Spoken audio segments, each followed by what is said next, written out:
Titan Country Park.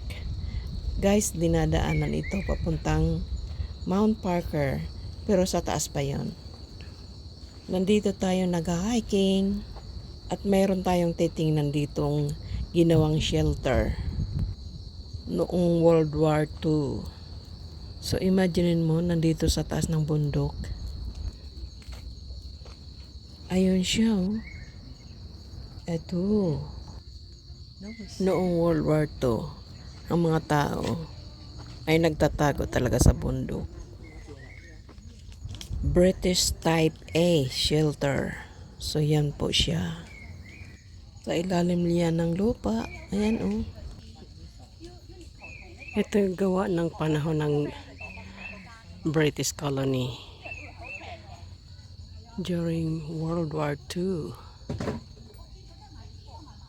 Yan na lang ang na-preserve nila. Part ng history ng Hong Kong. So ngayon, na-develop na nila ito. Ang ganda na nga ng kalsada nila, oh. At marami dito nag-hiking araw-araw.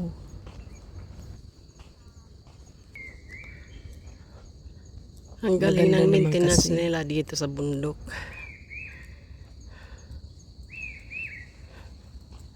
Very good.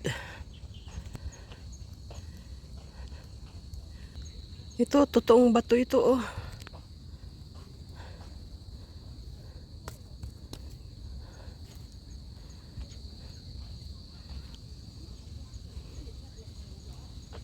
Ang mga tao, bumaba na sila galing Mount Parker.